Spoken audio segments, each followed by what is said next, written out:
All right, everyone, welcome to Talk is Jericho. Whoops, sorry, wrong podcast. This is actually the Shadowfire Promotions podcast. And welcome and thank you for listening, downloading. I really do appreciate it. My name is Greg Dennis. I am your host. I am the president of Shadowfire Promotions, your Chicago source for wrestling. We are coming to you live, as opposed to coming to you dead, which is only on the Halloween holiday, from our studio in Chicago, our headquarters in Chicago. So, what we're going to talk about on this podcast is going to be the Shadowfire Promotions brand. We're going to talk about everything SFP. We're going to talk about wrestling. We're going to talk about mixed martial arts. We're going to talk about music and movies. We're going to talk about the military. We're going to talk about veterans in the military. We're going to talk about a lot of different things. We're going to talk about the SFP brand as a whole and some other things of interest. So it's going to be kind of a smorgasbord of things. You're going to hear us talk about independent wrestling promotions, independent mixed martial arts. You're going to eventually hear us talking with some of our friends that we've met in the wrestling and the mixed martial arts business over the years. We would love some sponsorship, so if anyone wants to go and sponsor our podcast and throw some money our way, hey, that's outstanding. In the meantime, please go ahead and visit our website at sfpinchicago.com. That is SFP, like Shadowfire Promotions, INC, Chicago.com. You can visit us on Facebook at facebook.com/SFP You can visit us at Twitter at, guess what, it's the same thing, twitter.com/SFP We also have pages on Google+. You'll have to use Google to find it. Unfortunately, we're not able to go and brand ourselves with the SFP Inc. Chicago name, at least not right now. Hopefully, if we get some more likes or follows on that page, we can indeed change the name.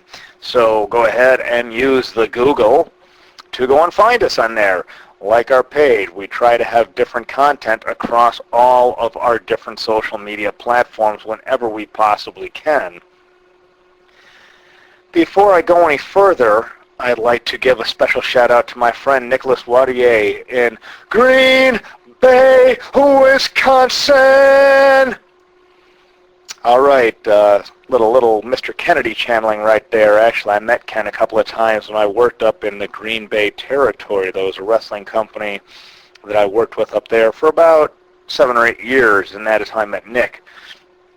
Nick is kind of a tech head, so Nick was really instrumental in helping me out with this podcast, because recording it is one thing and hosting is another, and getting it distributed to the various places around the web, iTunes and Blog Talk Radio and all these other cool things. They're all really different things, and it's all kind of a different piece of the puzzle. And Nick, being the tech head that he is, who has his own podcast as well as access to a professional studio, was really instrumental in dedicating an entire podcast to this subject. So Nick, thanks very much. You're always welcome to plug anything you do on our page. So the first thing we're going to talk about here is going to be the largest wrestling company in North America, possibly the world, which is WWE, formerly known as World Wrestling Entertainment. They are known simply as WWE now. They have ceased to be an acronym for anything. A while back, according to a press release they put out about a year or two ago, where they said for ease and convenience, they were simply going to rebrand themselves as WWE. So if you've been living under a rock, you have probably not noticed that they have changed their logo once more to take on the logo of the WWE Network.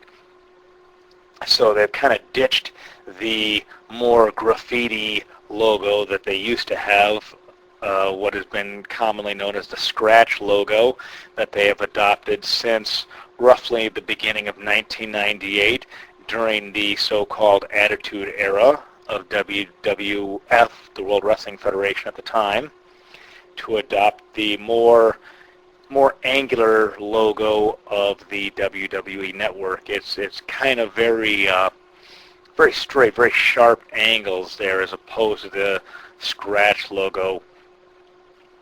Like it or not, it's there. They have definitely changed their identity and changed their logo way more times than most companies that are as young as they are, between being from their inception when they were Capital Sports Promotions in the 50s, to Worldwide Wrestling Federation, to dropping the second W to simply become the World Wrestling Federation, to the lawsuit with the World Wildlife Fund that caused them to become WWE, where they adopted simply the scratch logo they had been using minus the F. It was a little more than that, certainly. And a little bit of history, the reason why the logo has always been where the two W's kind of intersect to form the F in their logo has always been to kind of differentiate themselves from the World Wildlife Fund, to hopefully get around any confusing branding or anything. And there's something on our page, you can't get to it yet because it's part of our catalog that has not been fully built out yet. When you have the kind of inventory that we do, it is a very long and drawn out process to get every single item up and available and to get your shopping cart up there. So it's something we may spin off a little later on to a more history-oriented part of the SFP brand. But for now, because we like to educate people on the history of what they're buying in terms of our product when we can, that is the reason why. And the agreement that the World Wrestling Federation had signed back a long time ago, something like 87 or 88, regarding the World Wildlife Fund, was certainly a part of the reason behind the World Wildlife Fund's decision to sue what was then known as the World Wrestling Federation, the Federation, when they did in 2003 or 2002. But we're not going to get into too much detail about that because it's out there. The decisions and the lawsuit and all that is really out there. However, if you want to hear more about that, we're always open to your suggestions on what you want to hear in this podcast. So we have a completely separate email that you can email suggestions, thoughts, concerns, feedback, anything you like about this podcast, which is podcast@sfpinchicago.com. That is podcast@sfpinchicago.com. So the next thing we're going to talk about with regard to WWE is going to be their insistence at branding themselves entertainment versus sport. People that are kind of aware of their history know this already. WWE does not want to have to be regulated by local state athletic commissions, so they want to brand themselves as entertainment. From a corporate perspective, I completely understand why they want to do that.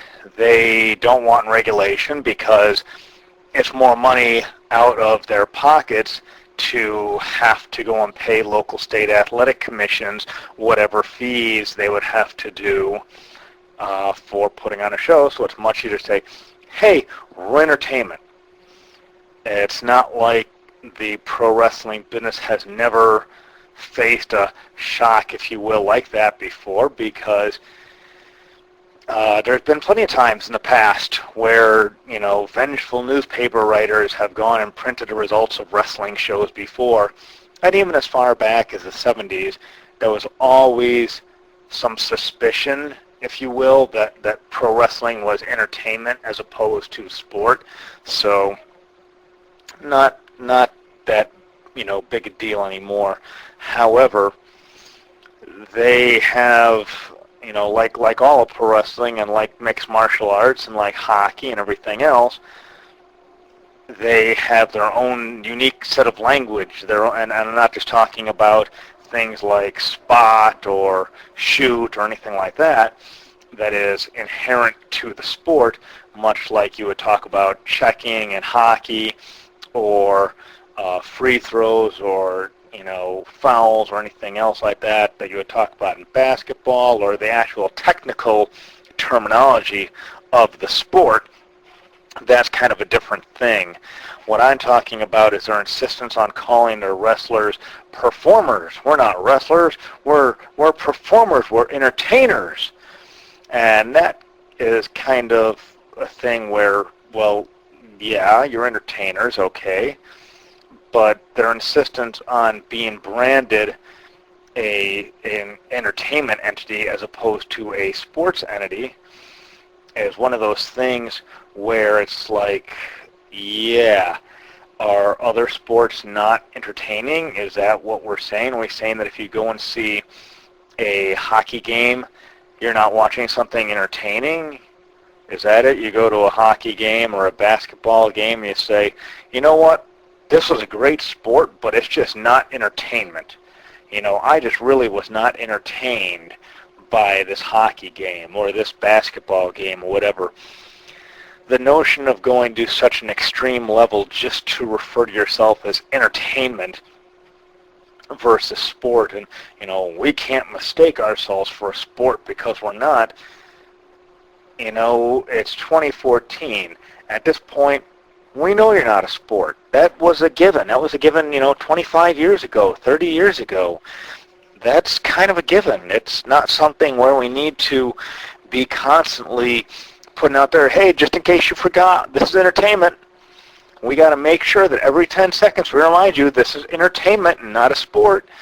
You're kind of clubbed over the head with that kind of thing. It's like, really? Do we really need to be beaten over the head every 10 seconds that this is an entertainment? And the reason I'm bringing this up is because when WWE was looking for a new television contract, all of a sudden, hey, keep in mind, we're a live sport. We're not entertainment. We're like a variety show. You never know what happens. We're really a sport. You can't DVR us. We're DVR proof. We're a sport. And the reasons for doing that was because they see sports, whether you believe in them as a sport or not, such as NASCAR or basketball or football or any other sport, receiving massive TV deals for their rights to show their broadcast. So WWE doesn't want to present themselves like they're a television drama, which is what they always used to kind of push themselves as. They want to go and say, hey, we're a sport. You can't DVR us. We're like a live sport. Yeah, but the thing is, the problem with that is that, first off, live sports don't have their results, pushed out ahead of time. You don't see, let's just say, Chicago Bulls versus LA Lakers basketball, or the Blackhawks versus Kings. No one ever says, hey, you know what, the Kings are going to win 3-2 in that hockey game. No one goes and says, hey, well, this is a guaranteed result. This is going to happen. Here's your spoiler. Don't go and look at this website because we're going to tell you what's going to happen. Here's the guys that are going to shoot a goal in that game. Here's exactly when they're going to do it. You can't do that for a legitimate sport. So, sorry, they're not a sport. Not in that, it's all, predetermined, whatever you want to call it. For the purposes of most of our postings and most of our stuff regarding social media and everything like that, we generally tend to refer to WWE as if it were a sport. Kind of the same way if you were a fan in the 1980s, you certainly remember the Pro Wrestling Illustrated family of magazines, Pro Wrestling Illustrated, The Wrestler, Inside Wrestling, Sports Review Wrestling, Wrestle America, all those different things. Wrestling Superstars. Yes, it was a Wrestling Superstars magazine long before WWE started calling their people superstars. But all those magazines, up until about the year 2000, would always have interviews with the wrestlers, and they'd always talk in character and storyline. The magazines always treated wrestling as if it were sport versus entertainment. You know, everything was very real. And those magazines are a lot more fun than when you have the magazines treating it as kind of a semi-shoot, whether it's semi-real, where we're going to talk about bookers and, you know, this guy's working ability and all that, but still at the same time try and say, well, it's still a sport. We still don't know what's going to happen. We're talking about how it's booked. You know, we're going to go backstage and talk about the bookers and how the matches are set up, but it's still a sport. Because trying to do that kind of semi-veiled approach, at least in my mind, just really isn't a lot of fun and kind of takes something away of the fun of watching wrestling. I think that the more inside wrestling you are as a fan, it takes a lot of the fun out of being a wrestling fan. You know, it's one thing when you're that guy in the ring making his living. For us, we make money by selling videotapes and DVDs about pro wrestling and, you know, music CDs and books and all sorts of other things. So, and if you look on our website, sfpincchicago.com, that is sfpincchicago.com, you're going to see links to go and get some of our stuff.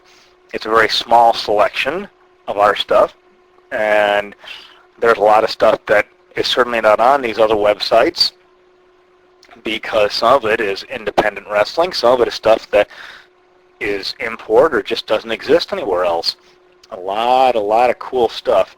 So hopefully we'll be able to get our site up soon, but, you know, with an inventory of some 10,000 items, it's really difficult, and across all different promotions, mind you, not just WWE, but WCW, TNA, Heartland Wrestling with the Brian Pillman Memorial Show, Ring of Honor Wrestling. We got a whole lot of new DVDs from Ring of Honor Wrestling. You can check us out in Google+, on Facebook. We put all the titles that we have out there in this first batch. We're due to get another couple of batches really, really soon. But, you know, for our purposes, you know, we want to talk about the match. We're going to talk about the you know, visually, the visual appeal of the matches. You know, did it look good on television? Did these guys put on kind of a clunker of a match? You know, was there a lot of stuff that didn't look good? You know, I know he's everyone's favorite guy to hate, John Cena. When you know, I didn't really have a strong opinion on John Cena one way or the other, but admittedly, he's a really lousy actor. If you've ever seen any of his movies, you know this already. He's not really that great in the ring. He's all right. He's certainly not going to be mistaken for a ring general along the lines of Ric Flair or anything like that. But for what he has to do, he's all right. You know, he was on Steve Austin's podcast a while back, and even Austin kind of criticized his wrestling ability, because Austin said you kind of need to tighten up on your chin lock and a couple other things, because, yeah, John Cena and great worker are two things you're really not going to hear in the same sentence. So going back to my original thought with entertainment versus sport, you know, WWE wanting to be branded as entertainment all the way until it comes time for them to renew their television contract and they're a sport. It's a little bit of flip-flopping in the case of Vince McMahon. Is it going to matter to anyone? Not really. And that includes the TV types, because even TV types know, hey, this is entertainment. The one thing I really do want to talk about when it comes to entertainment versus sport, as it pertains to WWE and their insistence on saying, hey, we're entertainment, we're not a sport, is that WWE's insistence on being branded as entertainment means that they can ignore the basic tenets of not just pro wrestling, but pro wrestling storytelling. And, you know, those who aren't wrestling fans are going to say, oh, storytelling and pro wrestling, you know, who cares, whatever. but you have to have some sort of backstory, whether it's the wrestling storyline or the story the two guys are telling in the ring. And when you talk about telling a story in the ring, there's a lot of people that don't really understand what that means. But the simplest thing that I can think of to elaborate on that is to say, if you have a grudge match, two guys who have hated each other for one reason or another, they just don't like each other. You know, are they going to go in the ring and exchange scientific holds with each other and be going and doing kind of catch-as-catch-can, very amateur style, you know, wrestling hold and a showcase of skills? No, they're going to go in there and try and beat the ever-living crap out of each other. It's much like the series in World Championship Wrestling, WCW, with Chris Benoit and Kevin Sullivan, where they just beat the crap out of each other. But Chris had said in his DVD, Hard Knocks, that for all the bad blood between him and Kevin Sullivan regarding Kevin accusing Chris of stealing his wife away, Nancy, known as Woman, if you've hung around WCW, you know, he really didn't take any physical liberties with him in the ring. Now, before I go any further, there's going to be a lot of acronyms used. You hear WWE, WWF, WCW, TNA. So I'm going to try, as is always done on our website and is always done on our social media, to explain what these acronyms are before using them for the first time, because that's kind of a pet peeve of mine. When you look at a newspaper and all of a sudden they're putting in an acronym and you're like, wait, where did this acronym come from? And you have to look back to find what it is. So we want to always go and try and explain what that acronym is the very first time we use it. But that is, you know, telling a story in the ring is getting across what you're trying to, in the ring, what you're trying to get across in the storyline, the greater overarching story of the match. So, you know, again, if two guys hate each other, you know, there's not going to be a lot of amateur-style holds and stuff. You're going to see two guys just want to beat the crap out of each other. You know, something else on entertainment, and this has been brought up a couple of times, with WWE kind of considering themselves a Broadway show or something, you have a lot of what most fans would consider kind of silliness, where the guy's going to, you know, his entrance music is going to play, he's going to have his logo on the big screen, then he's got to come out, he'll take 3 steps, you'll see the pyro, he takes another 3 steps and poses in his signature pose. Then he goes to the ring and stands on the turnbuckles and does a signature pose. Randy Orton has been accused of this a couple of times on our page from some Randy Orton haters, I guess. I don't know whether you call them haters or fans or what have you, because I really didn't get into the specifics with these people, whether they like Randy or not. But Randy's kind of famous for, you know, here's this pose, and I'm going to go in the turnbuckle and pose. In the meantime, his opponent's standing there in the other corner, calmly and patiently waiting for Randy to finish posing on the turnbuckle so they can start the match. And this is not an accusation of only WWE, because all wrestling companies have done this at one time or another, but it's really stupid, because if you're an athlete looking for that competitive edge, why are you going to sit there and wait for this guy to be done posing on a turnbuckle? Grab his ass, throw him down, and beat the bloody crap out of the guy. You know, there's no need to wait. It's silly. It's unnecessary. Yes, we have to wait for the guy to soak in the applause or soak in the boos and all that, but it's one of those things that points out exactly how, you know, fake, if you will, wrestling really is. I really don't like to use that word. I've worked in wrestling for long enough. You really don't like to use that word if you can at all prevent it. But that said, you know, that's kind of where WB fails, and a lot of their attempts to be relevant in pop culture by having all these special guest stars. You know, we had Kathy Lee Gifford, and we've had William Shatner, and we've had other people, Arnold Schwarzenegger, and they gave him the old purple WW World Wrestling Federation, WWF title belt that Sergeant Slaughter once held, because everyone thought it was possibly the ugliest belt strap of all time. So they found a way to get rid of it and, put it on the Governator, whatever. But with having guest stars in wrestling, it only works if there's really some true crossover. Do these people have any interest in pro wrestling? Do they have a purpose for being on the show? If they're only there to say, look at us, we're relevant, we have pop culture guys here, we're really pop culture, heavy, we're relevant, you should come and watch us. That worked in 1984 with Mr. T, but Mr. T was legitimate friends with Hulk Hogan, and T was also thought of as kind of a legitimate tough guy, and also T wasn't really competing in the ring. He did a boxing match, but he's never been an actual wrestler. So, and he's never was there trying to beat up on the wrestlers. And when but like for example, Bill Shatner, William Shatner, Captain Kirk from Star Trek, beat the crap out of Jerry Lawler. He beat up Jerry Lawler. Champion of Memphis in the USWA. He's got like 30 championship titles. And an out-of-shape, 50, 40 some odd year old actor at the time beat up a champion pro wrestler.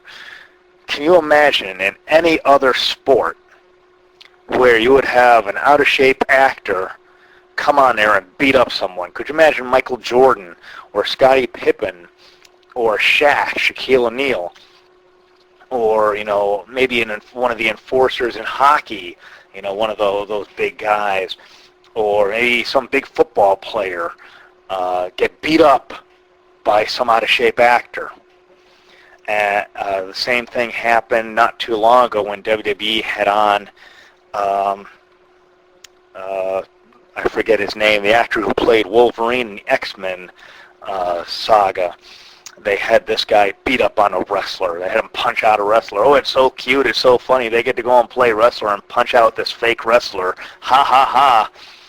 But for that wrestler that's getting getting knocked out, that knocks him down a couple of notches, because here's a guy that got beat up by an actor. Boy, how is it that you can compete in a championship match and have people take your championship matches seriously if you can get beat up by an out-of-shape actor? I mean, the guy who plays Wolverine, he isn't really out of shape, but the point remains that you're still getting beat up by this actor. So is that really something that you want to do, to sit there and say you got beat up by an actor? I'm not so sure that's the best thing to say. That you got beat up by an actor. Hey, I got beat up by an actor. How can we take you credible? How is it that you can be credible in a wrestling match, and X wrestler or Y wrestler can have a tough time wrestling you, when Hugh Jackman or William Shatner can knock you out with one punch? What does that say about you? Are you that much of a wimp that you're having a tough time with this wrestler, yet William Shatner could punch you out? You could get punched out by Hugh Jackman. It's cutesy little stuff that WWE loves to do, but it kills the credibility of the wrestlers. Pete Rose used to make an appearance once a year to get his ass kicked by Kane. WWE used to have Drew Carey. Drew Carey was in the Royal Rumble one year, and he got his, he pretty much bailed out before he got his ass kicked by Kane. But it's a credibility killer for the wrestler to get beat up by an actor. So continuing on WWE television, in case you have not heard, there is a class action lawsuit against the WWE being started in regard to the WWE stock performance. And if you've been paying attention to WWE stock, it hasn't been good. Ever since their TV deal was announced, WWE stock has taken a huge tumble and has not really recovered, just doing awful. I mean, I don't know the numbers. I'm not a stockholder. I don't really care. But just to kind of follow what it's doing, it's not doing all that great. So there's a class action lawsuit, and it is alleging, among other things, that WWE misled their investors into thinking that they can get the same type of deal that other sports do when pro wrestling typically has lower than usual television ratings, and that lower than usual TV rights dollars, and that pro wrestling appeals to a lower class of an audience. My first reaction is pro wrestling. You're investing in a professional wrestling company. You did not look into the history of this pro wrestling company when you bought their stock? Or did you just have your stockbroker say, hey, this is a great buy. You should really buy this WWE stock, you know. Just listen to what I'm saying. Just buy it. Just buy it. Do you normally buy things that you don't look at first? Or did you just, say, hey, it's WWE, it's a hot thing, I'm going to buy their stock? It seems a little stupid. It seems a little silly. So there is this class action lawsuit saying they deliberately and intentionally misled their investors to think they could get a bigger TV deal than what they did. So again, it seems a little silly. I don't know how many people are. I mean, obviously anyone can be part of that class if you're an investor. But as far as how many people are in the class right now, like officially joined to the class, I'm not sure. I think it's a little silly personally, but, if you're investing in WWE and you haven't done your homework on the company, then you're an idiot, bottom line. So regarding television, WWE television, WWE ratings have kind of taken a tumble recently. WWE is certainly not putting their best foot forward in terms of what they do with their television product, and I'm sure that it is partially as a result of some of the silliness that they do, like putting on Kathy Lee Gifford and Hota, whatever her face is, from the Today Show, because these people have nothing, absolutely nothing to do with professional wrestling or anything else. They're just on there because they're willing to come on there and shill their stuff. They don't have anything to do with pro wrestling. It's clear there's nothing to tie the product to them in any way.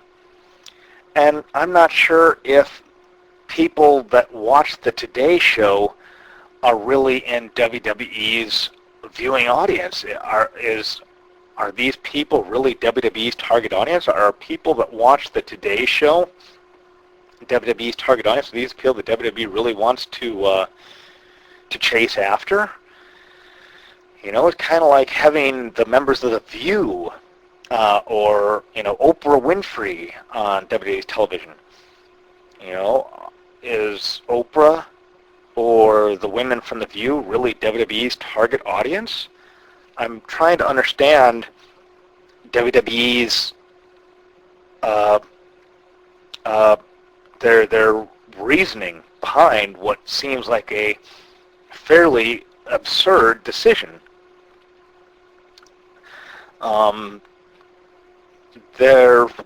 the one thing that I want to kind of debunk about WWE, because a lot of people out there saying, oh, PG wrestling sucks. If WWE wasn't PG, they wouldn't have these problems. They need to go back to the Attitude Era.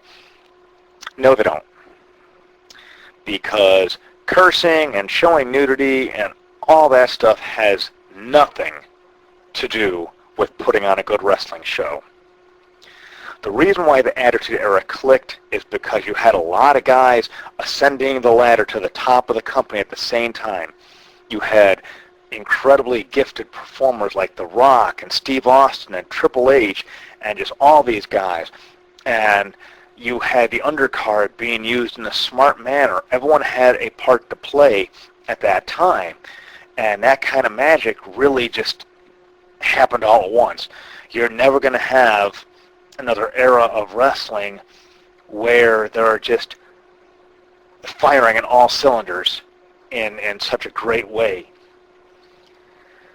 And part of the reason was the undercard was used smart. You know, during the Attitude Era in 1998, you saw the ascension to the top of the card, The Rock. You saw Triple H move up towards the top of the card. And you saw all the guys who were the previous main eventers of the generation before leaving. You saw Bret Hart and Shawn Michaels leave. You saw a lot of the other top guys leaving for one reason or another. So you had to have someone ascend to the top of the card. And it just so happened that Steve Austin was that guy who caught on. And The Rock caught on. And some of these other guys caught on. And the booking was really great because there was a strong undercard that was built up. And that is something that WWE typically does not do. WWE focuses all their efforts on their top act, whoever it is. Right now it's John Cena. Everything has got to be John Cena. If it's not John Cena, it's not worthy of Vince McMahon paying attention to. And that's the reason why the Attitude Era was great. You had a lot of guys spread out. You had DX, which was able to have Vince McMahon's little fantasies of doing stupid skits and bad jokes and kind of childish sophomoric humor that Vince just loves to have. And you had a group that could act out all of Vince's little fantasies. And that was like an excuse to be able to get away with it. You didn't have to have, guys like Adam Rose being wasted on having a bunny wrestling. And this again goes back to entertainment versus sport. Vince says, oh, it's funny, a bunny rabbit wrestling. That's hysterical. The problem is what Vince finds funny, no one else really does. And judging from their stock price, it doesn't seem like Wall Street really is very interested in it either. But we'll go back to Wall Street in just a minute. But with regard to PG, a lot of kids that grew up in the Attitude Era and have never seen any other wrestling except the Attitude Era think that the solution to everything is to go back to cursing and nudity and, mud matches and stuff like that. But that's not going to make a good pro wrestling show. None of that has to do with a good wrestling show. And that's been disputed by Jim Ross and a lot of other guys. Cursing and nudity and all that has nothing to do with a good wrestling show. And as far as WWE's current television rating, I don't think even TV executives can sit there and exactly say, this determines a G rating, this determines a PG rating, this determines a TV 14 rating. No one really knows for sure what exactly these TV ratings are. And this goes back to what I was mentioning earlier about kids that have only seen the Attitude Era of wrestling think that, oh, well, PG wrestling is John Cena and kid stuff. And I would hesitate to look at the modern wrestling product as PG, at least as far as WWE goes. Their product is probably more G-rated than anything. I mean, if you look at what a movie is and what a PG movie would be versus what WWE is, I think you'd have to agree that their product is probably more G-rated than PG. And if you look back at the history of wrestling, the other thing is that pro wrestling has almost always been PG rated. Throughout the history of pro wrestling, it's almost always been PG rated. You look at the Four Horsemen, PG. Anything NWA, WCW, PG. You look at what goes on in TNA, PG. All that stuff is PG. Most independent wrestling is going to be PG. That is PG wrestling. You know, Bill Watts in the UWF, PG rated wrestling. The AWA, American Wrestling Association, PG. All that stuff has been PG rated. And so I'm not sure if the current television rating has anything at all to do with the current ratings and or decline in such by WWE. What it has to do with is the current booking of the show and whether it makes sense and whether you have good matches. If your show compromises entirely little backstage skits and silly stuff like Kathy Lee Gifford and Adam Rose and the Bunny and all this stuff, then yeah, your ratings are going to tank, because it's been proven that fans don't buy into the stupidity of guest stars. They don't care about backstage skits. They don't care about, you know, insider references. They just don't care about that type of thing. They want to see good storylines and good wrestling.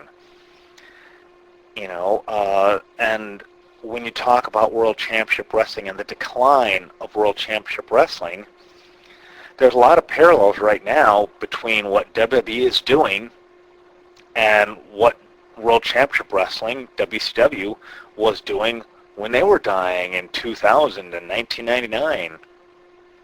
There's a lot of that because the focus was on, let's just have a lot of stuff all over the place. The segments don't have to make sense.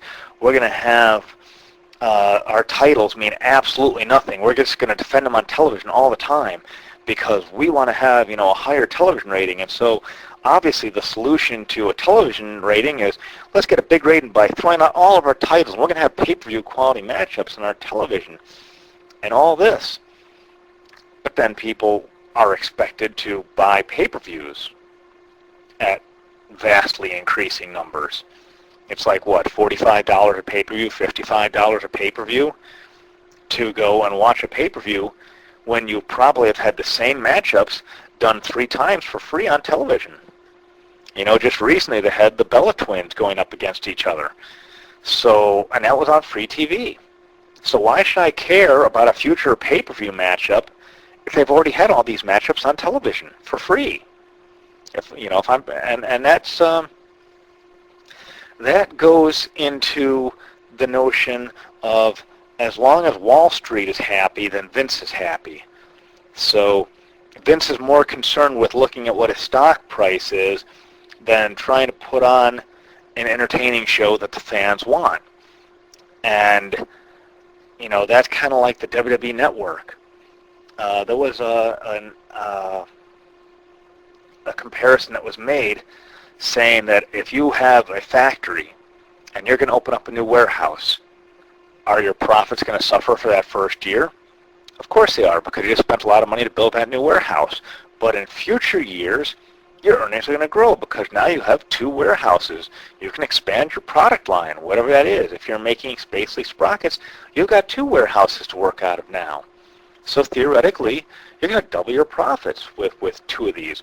But are you going to suffer for that first year? Sure.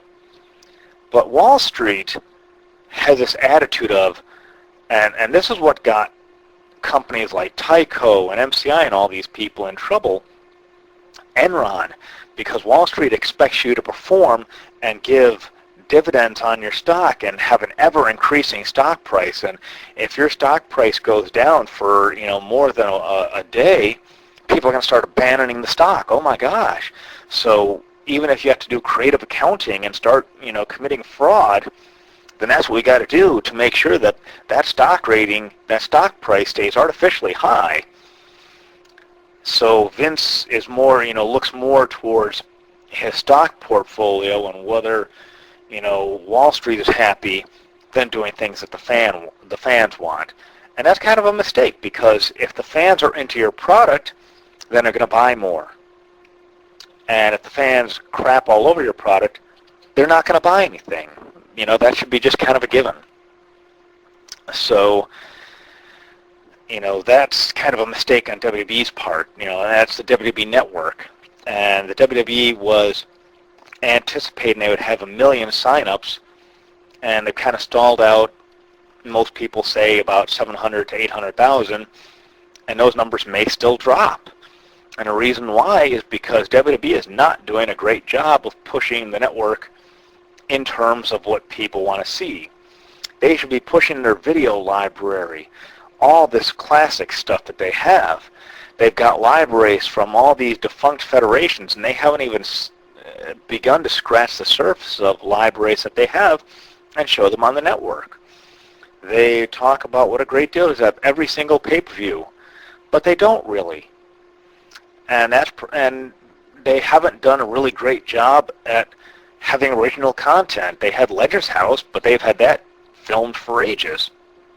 They're not doing a really great job with content on the network. And as with television, content is king. If you don't have a lot of content, there's not really going to be a lot of people that want to go and pay $60 for a 6-month commitment to the network when the network isn't really showing a lot of variety, a lot of offering. And the loss of pay-per-view revenue when they're charging you $60 for one person as opposed to getting $60 for the 6-month commitment, the loss of pay-per-view revenue is hitting them in the wallet big time. And, as far as people wanting to see their video library, there's a lot of people that don't understand exactly what WWE has, but they have a wonderful library that a lot of people are not aware of. And the other thing is a lot of this stuff is still available on video and DVD. Here's a plug for us. We have most of it. And that's true video on demand. You don't have to worry about streaming. You don't have to worry about anything else. You can always see it. If you want to pop in WrestleMania 1, it's there all the time for you on DVD, on VHS. If you want to see, the Montreal Screwjob, Survivor Series 97, it's there on video. You can watch it anytime. That's on demand. And if you already have these things, you already have these videos, you already have these DVDs, then you're going to rely on the WWE Network to either put out stuff that you haven't seen already or rely on original content. And WWE hasn't been doing really great with either one right now. They started putting ads on the WWE Network. They promised there would be no ads in between matches or in between shows in the middle of it, like a commercial, where you have a commercial break right in the middle of something. So they promised that, but by putting ads in the network, they're showing early that they don't feel that they can get the type of numbers to be profitable, continuously profitable. And WWE spent a very large amount of time and a lot of money to put out this WWE Network, only to see it not really fail, but not really come to the type of numbers that would make Vince McMahon and his shareholders happy people. And again, the prevailing theory is there's just not enough content on the network to entice people to sign up. And with their pay-per-views are becoming less and less special. You have all these different pay-per-views, and it's been said before, WWE and TNA put on pay-per-views just to, hey, we got a pay-per-view, let's put it out there. But there's nothing to really differentiate these pay-per-views, nothing to really make these pay-per-views feel special among the fans, and if they're seen as skippable, then they're going to be skipped. It's that easy. It sounds really simple, but they will be skipped if people don't think of them as special. Already, Hell in a Cell has been stated to not have a Brock Lesnar, their champion, the WWE champion. They put Brock in a rematch with John Cena way too soon, considering the beating that John Cena got at SummerSlam. And when they did have the rematch with John Cena and Brock Lesnar, it didn't really change a whole lot. John Cena had threatened he was going to go to a place and, bring up something you haven't seen before, but it was really the same old thing. It really didn't show a much more aggressive John Cena. It didn't see John Cena, being a dirty player. It was pretty much the same match as before. But speaking of Brock, it looks like that WWE is not wanting to pay his per appearance fee, whatever that might be, and so they're going to keep him off Hell in a Cell. So you're not really acknowledging your champion.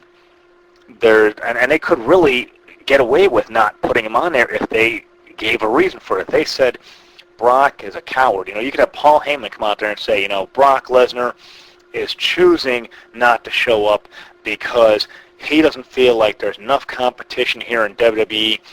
When you create some real competition, then my client will show up. Be a great storyline excuse for Brock to not be on television. Because the reason why Brock isn't there is WWE doesn't want to spend the money, because they figure, hey, if we don't spend the money, we might be able to get more money, to show up in our profit statement for Wall Street, and we're much more interested in what Wall Street thinks of us than anyone else. So recently, and speaking of Paul Heyman, actually, to backtrack a little bit before I go to my next topic, Paul Heyman, when he was a manager in World Championship Wrestling, who would have ever thought that in the next dozen years he would have opened up a pro wrestling company that for a time was the third biggest pro wrestling company on the planet, and then return to managing wrestlers and be a manager of possibly the hottest commodity in pro wrestling and the hottest commodities, plural, when he was working with CM Punk.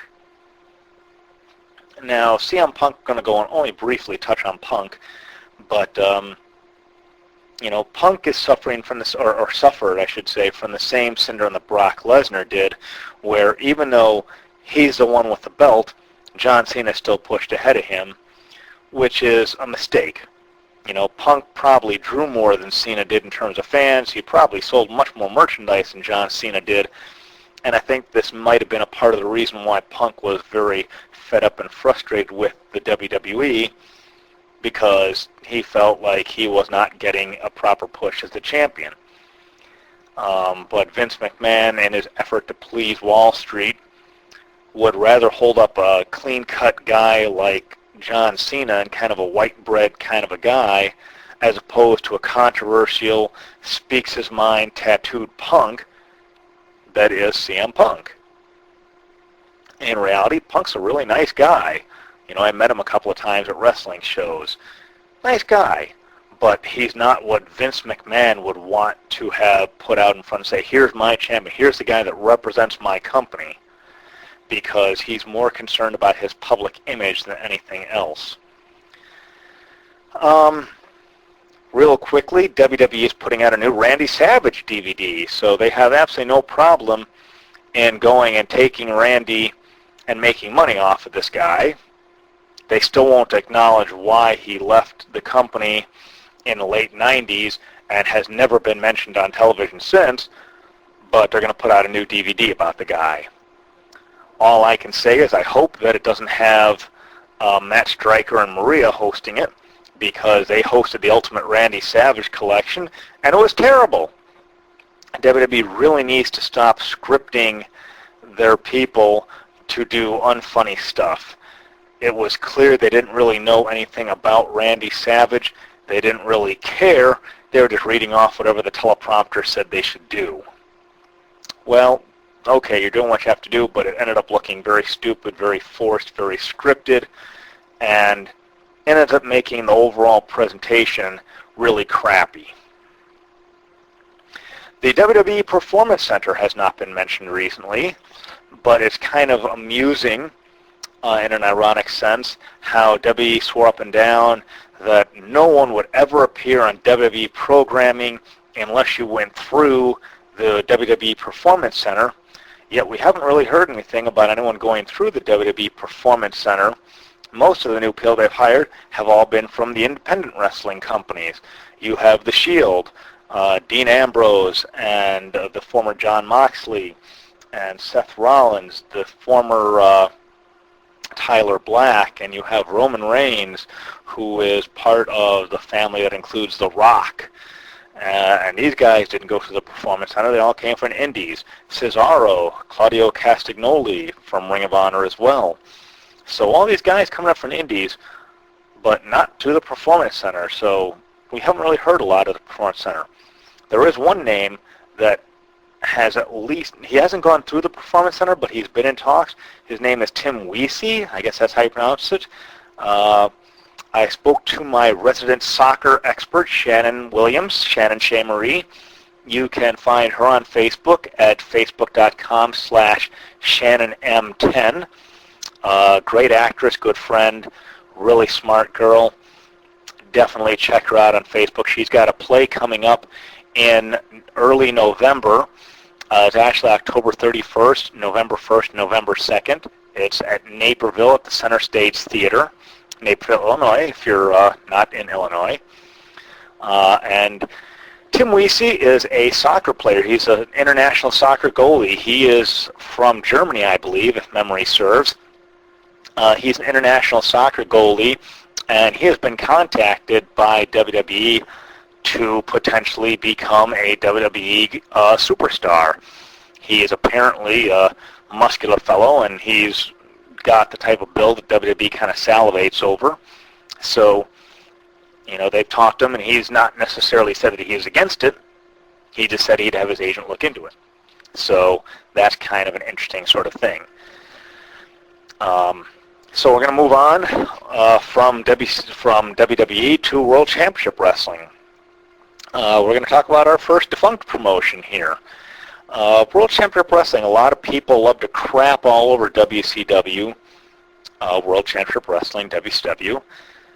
They say, oh, it stinks, it was horrible, it was mismanaged. Well, no one's going to deny it was mismanaged, including most of the wrestlers that were there.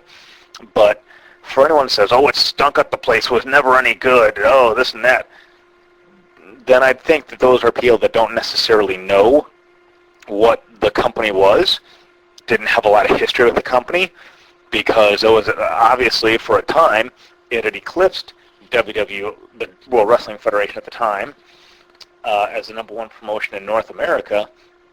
But there was a lot of great matches that the company had. You know, certainly their time as part of Jim Crockett Promotions, they had some really great stuff in the early 80s, the late 80s.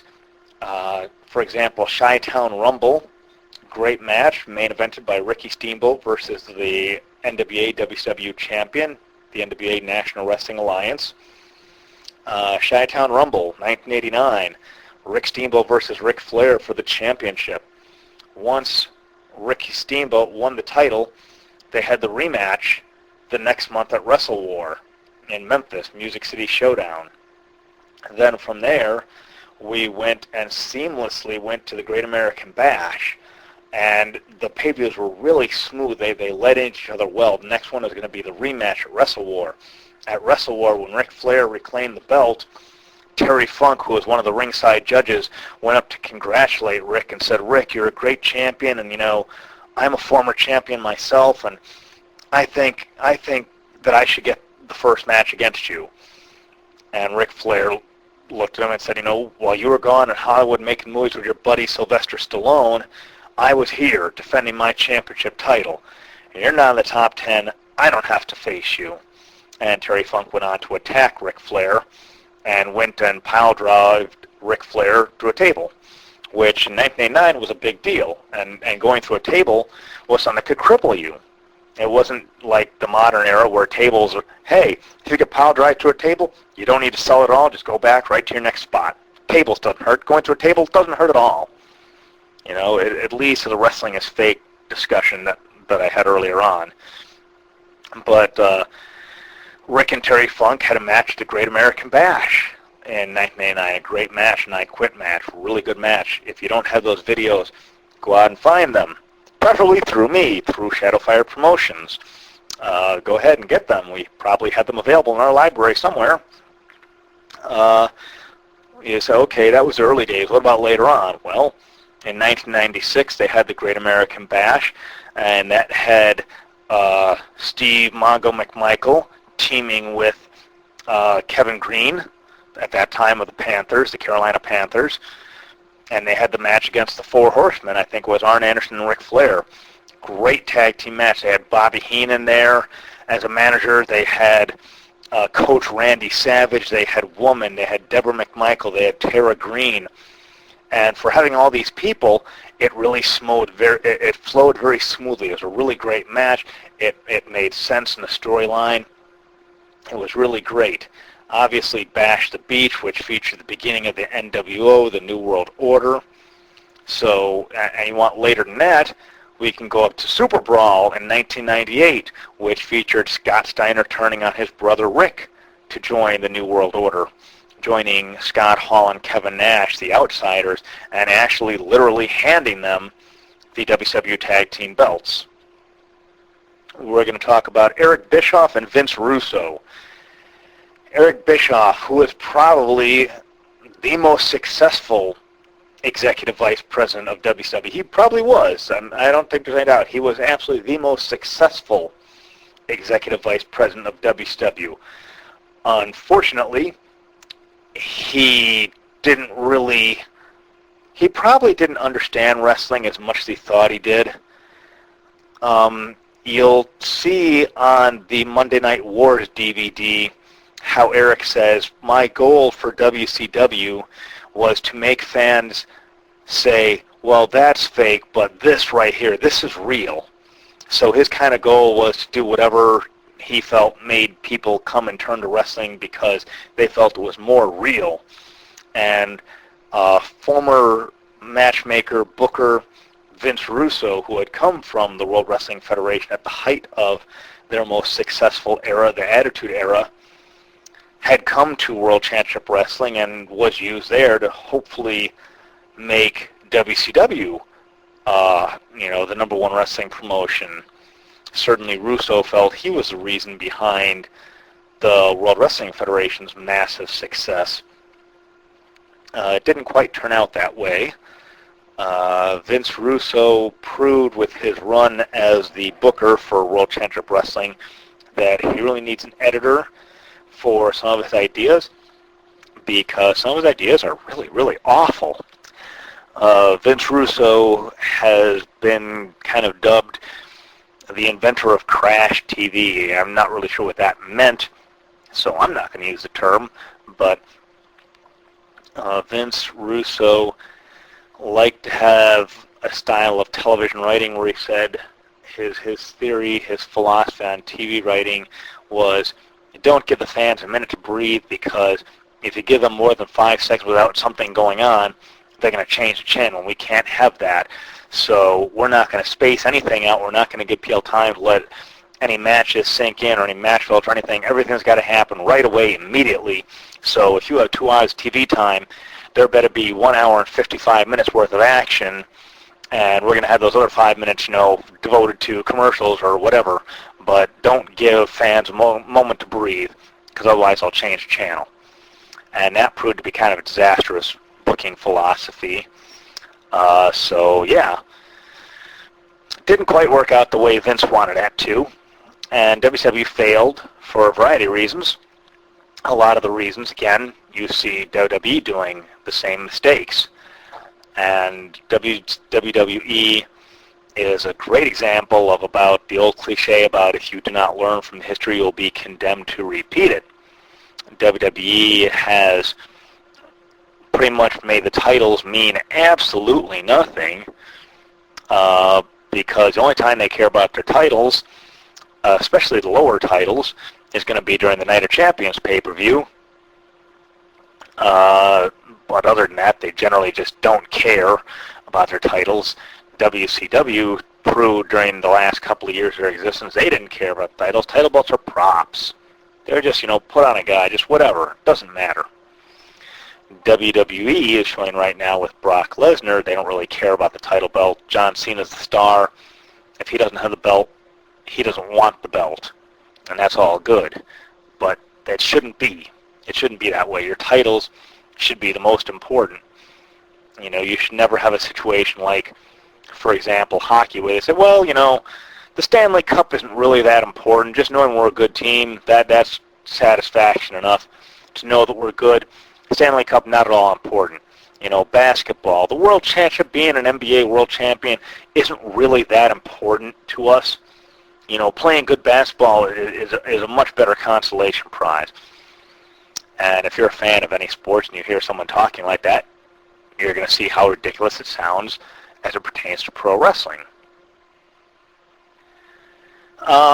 So let's talk a little bit about the only major television wrestling company that's still in existence, although they may not be in existence before too long. TNA, Total Nonstop Action Wrestling. Besides having the absolute worst name for a pro wrestling company in the world, and some people are going to argue, well, it's Impact Wrestling. Well, they haven't really officially rebranded themselves as Impact Wrestling. They really kind of should, but they haven't. So they potentially will be done with Spike TV before the end of the year. They have talked about having a new television home by January. Not sure what it is, but their ratings have been, as far as what Spike TV is concerned with their television ratings, they could easily fill 2 hours worth of TV time with Cops or some other reality show and probably get the same ratings, because they really haven't shown much greater than about a 1.1 or so on average throughout the entire time that they've been on Spike TV, which is really kind of sad, because they kept saying, well, Hulk Hogan's going to move the needle for us. Hulk Hogan will bring in these ratings. Eric Bischoff will bring in ratings, and Kurt Angle will bring in ratings. All these ex-WWE guys that we get in, the guys that WWE really doesn't want, we'll bring them in, and they're going to mean big money for us and big ratings, and they didn't, because they really didn't move the needle a bit. And a lot of these guys have, if they have not jumped back officially, are planning to. Christian Cage went back to WWE. Hulk Hogan never once ever mentioned being part of TNA. Eric Bischoff pretty much wanted it to become WCW, and a lot of people are complaining that TNA is kind of like WWE Light. They're making the exact same mistakes that Eric Bischoff made when he was in charge of World Championship Wrestling, WCW, where he said, okay, what's WWE doing? That's what we're doing? Okay, so let's do exactly that, because if people want to watch WWE, then they're certainly going to want to watch us do it, because that's what people want to watch. And independent promotions have, a lot of independent promotions that I've worked with over the years had the same problem, where they say, well, fans watch WWE, so they're going to want to watch us doing the exact same thing. In 1998, you would have the official 51% owner of the company, and you'd have long 20-minute ring promos because, well, WWE, the World Wrestling Federation at the time, had 20-minute ring promos. Stone Cold Steve Austin, Vince McMahon would be out there, and there'd be 20 minutes they'd spend talking. So obviously people want to watch, two guys talking for half an hour. And then they'd get upset when people would yell, shut up and wrestle, because you don't go to indie wrestling to watch people talk for half an hour.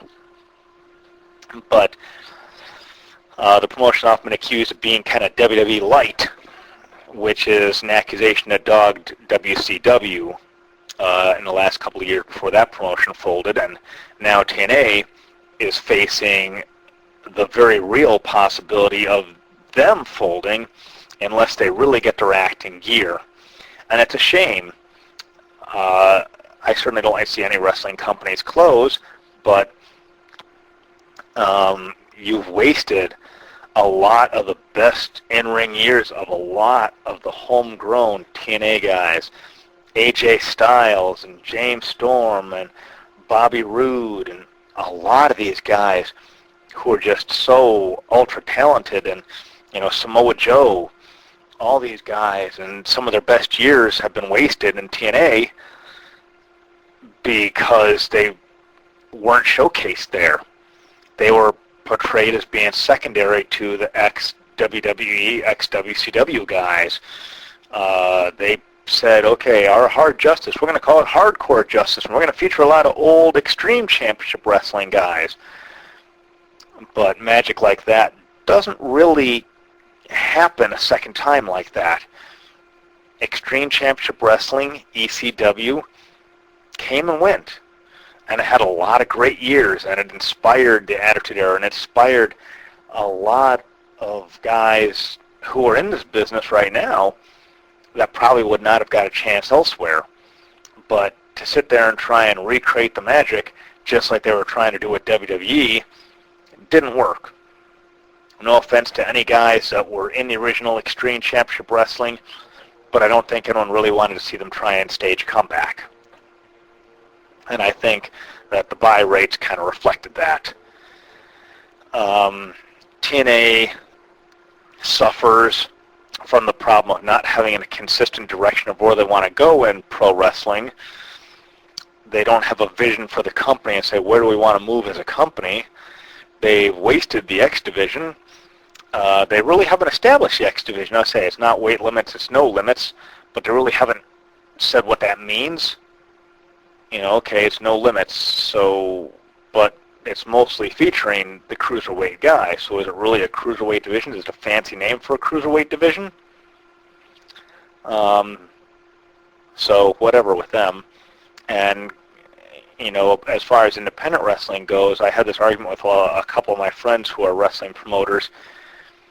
There should not have to be an X division or a cruiserweight division or a lightweight division or whatever you want to call it, an independent wrestling. Why? Because you don't have a 50 or 100 person roster. You have maybe a 20 to 25 guy roster. You have the two shows with longer matches, but you're not going to find a sea of 300 plus pound guys where you need to have a showcase for guys that are under 225 or whatever arbitrary weight cutoff is going to be the cruiserweight division, because everyone would be a cruiserweight then. There's just not such a disparagement in weights in independent wrestling on your typical independent wrestling roster to justify having a secondary belt strictly divided by weight class. You know, if you have a weight belt, that's one thing. To have a belt based on just a secondary title, that's one thing. But to have it based on weight is a totally different thing.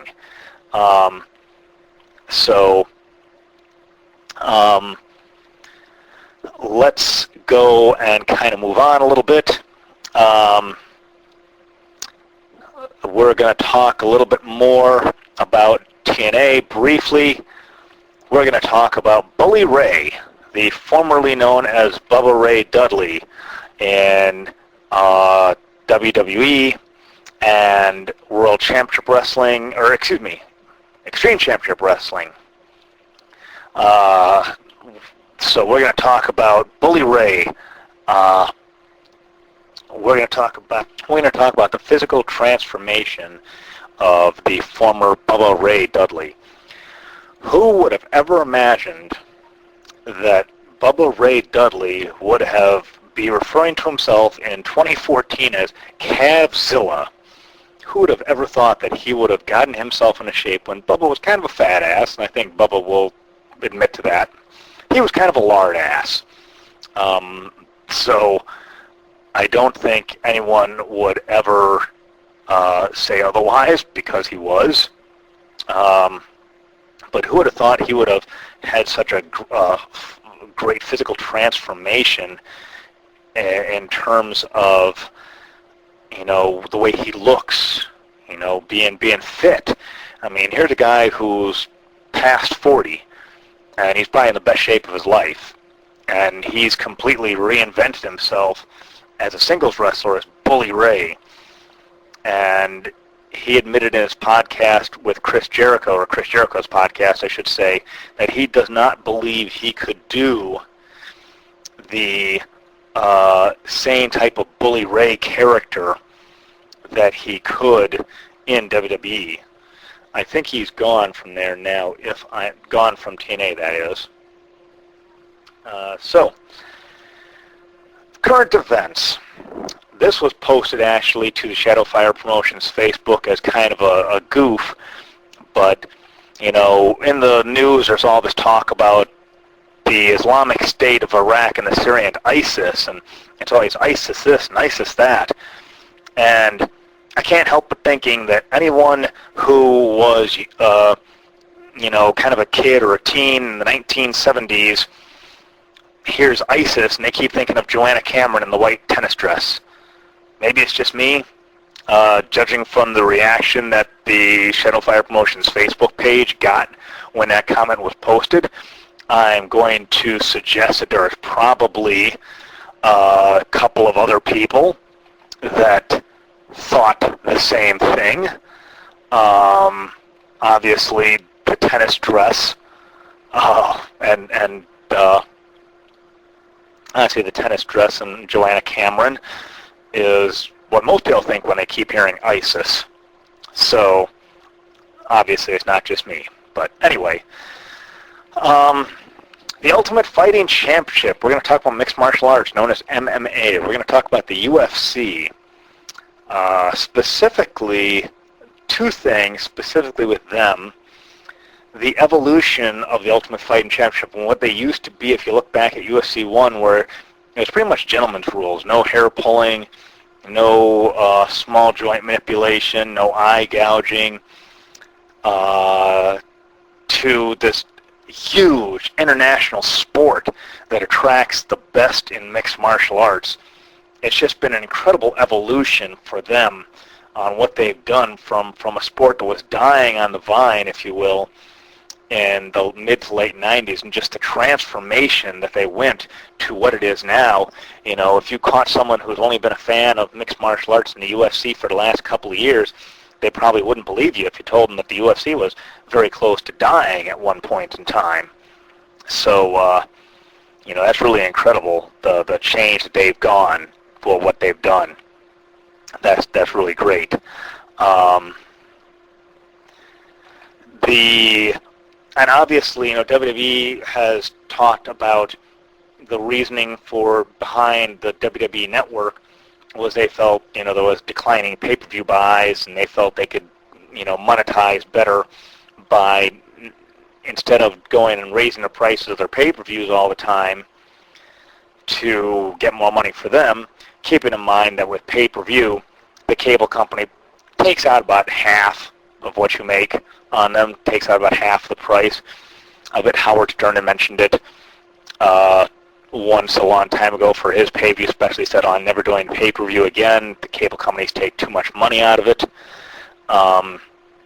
So WWE thought, hey, the network, we'll keep all the profits this way, But to temporarily return to WWE, it's becoming clear that WWE, it's been said before, earlier on, that WWE cares more about what Wall Street thinks and what the general public thinks than what the actual people that watch their shows think. I dare say there's probably not many people on Wall Street that have ever watched Monday Night Raw, never watched SmackDown, never watched a pay-per-view event. They're just doing it because their stockbroker or advisor or someone said, WWE would be a good investment to buy. And so WWE's focus is on pleasing Wall Street. But the problem with that, I'm not sure if I said this earlier, the problem with that is they're going to do everything they can to be cheap. And they figure, hey, I've already got your money. I've got $60 from you, and you're locked into 6 months of the WWE Network. So WWE figures, hey, we don't really have to care what we put on the network. We don't care what we have to do for the next pay-per-view event because we've got your cash. We've got your $60. But again, that's going to be something where that's going to kind of bite them in the butt, because if the subscribers feel that their best interests are not being met, then they're going to not be interested in resubscribing when their 6-month commitment is up. So that's kind of a dangerous thing. That's a dangerous thing for WWE to have that kind of thing going on. But we're going to go back and we're going to talk about pay-per-view specifically as it relates to the Ultimate Fighting Championship, because obviously the Ultimate Fighting Championship is not hurting for money, not from pay-per-view. They seem to be doing pretty much all right, and they still have good quality matchups. No one is saying, oh, that was a bad pay-per-view from the UFC. No, I don't think anyone's really saying that. Most of theirs, I mean, I don't really see anything that the UFC is putting on that what I would consider terribly skippable. I mean, there's some stuff that I like, some stuff I don't, but that's just a personal preference for certain fights. That's not necessarily saying, oh, it's a skippable thing, because some other people are going to say, oh, it's a great pay-per-view, it's a great fight. Ronda Rousey is getting very close to headlining all by herself and has done just worlds of good for women in mixed martial arts, to the point where the new Ultimate Fighter reality show is going and featuring all women. Now, I believe that's all done taping right now, but I'm very interested in seeing that. That's going to be very, very cool. And I don't think Ronda's going to be fighting until February. I think her next fight is. She's going to be fighting again then. I think she's going to fight I forget who she's going to be fighting. I think she's going to be going and fighting again. I forget. It was a match she was originally supposed to take a while back, but was pulled out of it. Not her, but her opponent pulled out of it. I think it was going to be her first match. She had done it before in Pride. You'll have to forgive me, I forget, and I just can't look it up right now. But the UFC seems to be doing all right with pay-per-view, so they don't seem to be having any real problems with that. So anything with WWE saying, oh, pay-per-view is no longer the way to make money, I think the UFC is putting them wrong in that regard. Current events again. We're going to talk a little bit about the Veterans Administration. We're going to talk about Veterans Administration and the scandals that the Veterans Administration is facing. In case you haven't paid attention to the news, the VA is under a huge amount of scrutiny because there's been accusations of secret waiting lists where the VA has been required to schedule out your appointments. You have to meet everyone's appointments within something like 10 days or 17 days or whatever. And the VA has been accused of manipulating their schedules to make it appear as if either the veteran himself wanted to reschedule or that these goals have been met. And the reasoning behind it is because high-ranking VA officials get bonuses based on how well they go and meet these performance goals. So when these people are getting 6 figures a year plus their bonuses, they're going to do anything in their power to make sure they still get their bonuses, including basically committing fraud.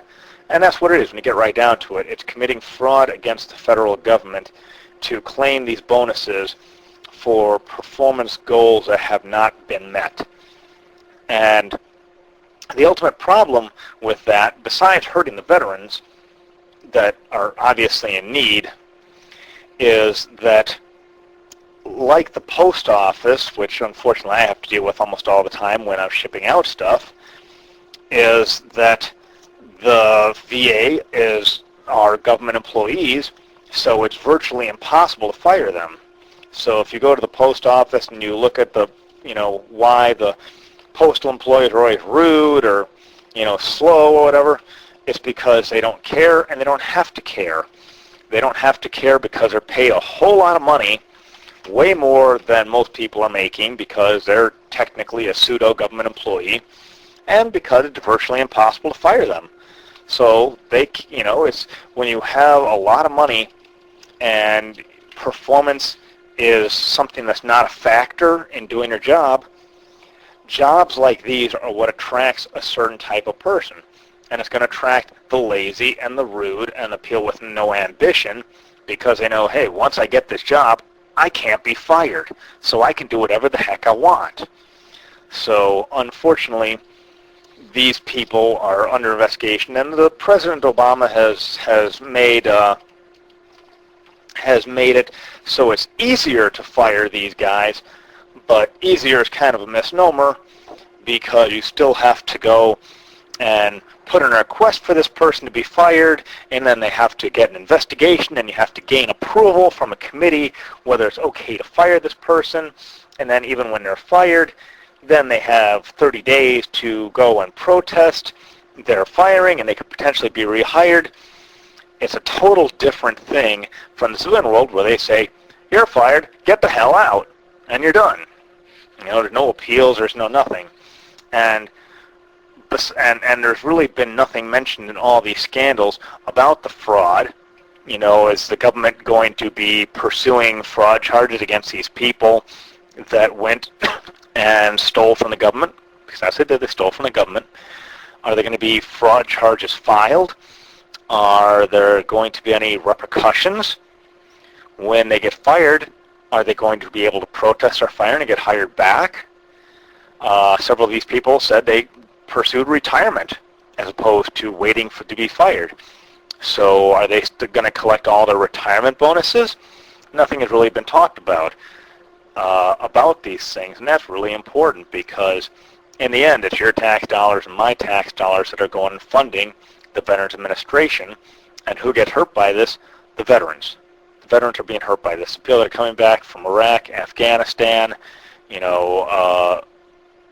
all these other places, Syria, these are the ones being hurt. These are the guys that are committing suicide because they feel like their own government is not carrying through on the promise of taking care of them when they return. The deal with the military, you give yourself to the military, you do your time there, and in exchange, your government's going to take care of you if you come back hurt. There's, and it's not just an unspoken promise, this is the promise that's made to veterans, that if you serve, we will take care of you. Your government will take care of you. Not that you're going to have to prove that you served. You're going to have to prove that you were hurt. You're going to have to prove that you have an injury. You're going to have to prove that you're depressed and suicidal. There was one instance I read where a veteran went and tried to schedule an appointment at the VA and said, hey, I'm depressed, I'm feeling suicidal. I have thoughts that I might want to hurt myself. And the VA basically told him, well, I'll go home and schedule an appointment and we'll see you in like 6 months. And then the next morning the kid is, and his parents find him hung up in his garage because he killed himself. And, the parents say, well, I feel like the government doesn't care about, my son's service. And unfortunately, that's the general opinion of most veterans. Doesn't matter what war you served in or if you served in peacetime. A lot of people really feel right now that the government is not taking care of the veterans, and that's a real shame. But that's unfortunate. I wish there was more that could be done for veterans, but unfortunately that's just the way the government is, and unless the law substantially changes, I'm not sure that there's anything that can be done to change it. Maybe someone out there can submit something to podcast@sfpinkchicago.com and enlighten me a little bit. What can happen? Is it something where we just need to restructure the organization? Do we need to change laws? Is it something with the elected officials? What is it? What can be done to help out veterans? So since I really don't like ending on that kind of a note, I'm going to talk about a couple more things before I go and end this podcast, because we're getting to about the hour and a half mark, so that's just about where I want to be for each show. We certainly got a lot to talk about. There's enough for a second podcast, and the second podcast is already in creation. There's notes being made, and hopefully maybe we can answer some questions or anything else directed to podcast@sfpinkchicago.com. But first, let's talk about Halloween. Let's talk about everyone's favorite holiday, Halloween, right? My favorite holiday, at least. It's one time I get to be me. But how would you like to go to Miami and spend Halloween in a nice warm state, Florida? Miami, Florida. Well, if you want to go to Miami, you can go and buy tickets for My Life, My Power's first annual Halloween charity event. Now, what is My Life, My Power? Well, you have to go to mylifemypower.org to read all about it, but what it is, it's an anti-bullying charity founded by a good friend of mine, Daniel Puder. You might remember Daniel Puder. He's an undefeated mixed martial arts fighter. He was the first $1 million Tough Enough champion. Good friend of mine. He's now started an anti-bullying charity, and his life is really dedicated to that. I've talked with Dan a couple of times. We're trying to do something to put on some shows, some wrestling shows, with feature him and some of his friends, some of my friends, hopefully being able to donate their time to putting on a show, with some of the proceeds going to the My Life, My Power charity. But if you will be in Miami, you can go to mylifemypower.org/Halloween event, and you can get tickets for the My Life, My Power's first annual Halloween charity. It's going to be held November 1st, starting at 6 at night. You're going to have dinner, red carpet event. It's November the 1st. It's in Miami, Lock and Load, Miami. The address is 2545 North Miami Avenue in Miami, Florida. We're going to have a special shooting event. It's going to be really cool. Guests are going to have the ability to participate in an automatic machine gun shooting range with all sorts of exotic firearms. And just to let you know, it's going to be perfectly safe. All the firearms are going to be under the supervision of law enforcement personnel from the area. So it's going to be a very cool event. If you like guns, if you like charity events, some really cool stuff going on. You'd be helping out my good pal Daniel Puder. I wish I could travel to Miami for November 1st, but unfortunately I just don't have the necessary time to do that. I got the information about it too late to really do anything. I only got the information about a week ago, and it's just not enough time for me to really get a flight from Miami and go out there and spend any significant time. Otherwise I'd go out there and have a blast with Dan Puder and fire some guns. I'm a big gun nut. I'm Marine Corps, so that kind of explains a lot with my theory on guns. But it'd be really cool to go and shoot a lot of automatic weapons, shoot a lot of different weapons, maybe some I've had a chance to fire before, maybe some I have not. In any case, it'd be really cool. So make sure to check out Daniel Puder at mylifemypower.org. Very, very cool stuff. So,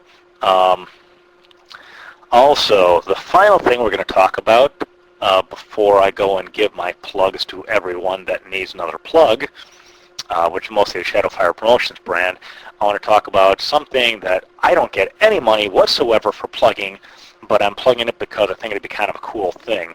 I want to talk about your back. Yes, your back. If you're a wrestler, you fall on your back for a living. And I know that for me, my back has been massively messed up for a long time, from being on the road a lot, you know, in cars and running, and, you know, the military and humping a pack on my back. But I went to a place called Chiro One. It's chiro1.net. I see the location of Loop 2 of Dr. Edward Gurovich. It's a very, very cool place. They've done a lot of work to help me out there. And I would suggest and recommend that any wrestlers or former wrestlers or fighters or anyone go there and get your spine checked out. They'll do x-rays on site, you know, show you what's wrong. They'll make it in terms you can understand. It's a really good place to go, and I would definitely recommend it. I know that Dr. Gurovich, Dr. Ed, has been talking about potentially doing something with wrestlers, and he said, you know, anyone that comes in, mention Shadowfire, mention my name, Greg Dennis, and he'll try and hook you guys up as best he can.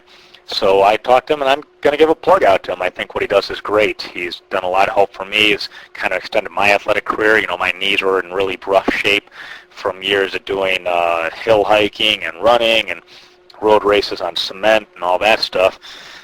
So they really helped me out, and we're really good about that. And so I'd like to give them a plug. Like I say, I don't get anything from it. They're not a sponsor. They haven't done anything to sponsor me. I'm just giving them a plug because I think they're really cool folks there, and I think they could definitely help out any wrestlers and fighters that I'm affiliated with. So, you know, go out there. It's Chiro One. Their website is chiro1.net. I'm not sure if they're just a Midwestern thing or if they're all over, but you can go and find out. I am in the location of Loop 2 with Dr. Edward Gurovich, Dr. Ed. Great place to be, really. No BS here. I don't get paid anything for shilling them. They're just very, very cool. So that's about it for this first edition. That's about everything I wanted to kind of talk about right now. So hopefully you like it. Send all your feedback to podcast@sfpinkchicago.com. Make sure to visit our website at sfpinkchicago.com. If you're a flag of the world type of person, if you like to know a lot about international, fans and international countries and stuff, we've got a really cool app on the page. It's called Flag Counter, where you get to see all the different countries of people that have visited the Shadow Fire Promotions website. So that's a very cool thing for me to go up there every morning and see who's visited us from foreign countries and how many countries have come back. And it's an indication of how good our presence will be overseas. So that's really cool. So visit sfpinkchicago.com. You can find us on Facebook at facebook.com/sfpinkchicago. Twitter, SFP Inc. Chicago. That is twitter.com/SFP Inc. Chicago. You can find me at LinkedIn under my name, Greg Dennis. We will talk about, Daniel Puder, mylifemypower.org. My good friend Shannon Williams, Shannon Shae Marie. You can find her on Facebook at Shannon M. Soccer 10. Shannon M. Soccer 10. She's a great soccer player, really wonderful person, great actress. She is going to be appearing in Naperville, Illinois at Lori Hardy's play, There Are No Good Men Because There Are No Good Women. Again, I don't get paid for this. They aren't an advertiser, but I saw Shannon in the play. The play is a lot of fun. The play is really funny. If I was available, I'd totally see it a second time. It is October the 31st, Friday at 7 p.m., November 1st at the Saturday at 7, and Sunday the 2nd of November at 3 p.m. at Naperville, Illinois Center Stage Theater, which is 1665 Quincy Avenue in Naperville. Again, this is more of a Shadowfire brand sort of a thing. Shannon has done some work with another brand under the Shadowfire Promotions banner. She's a terrific actress. She's a great girl. And I would like to give her a shout out, give her a plug, and going ahead and helping out some other people that have helped me out in the past. So make sure you check Shannon out. In any case, thank you very much for listening. Thank you very much for downloading. I really appreciate it. That's all for this edition. Thank you once again for this. I hope to bring this a lot more times to you. Thanks a lot.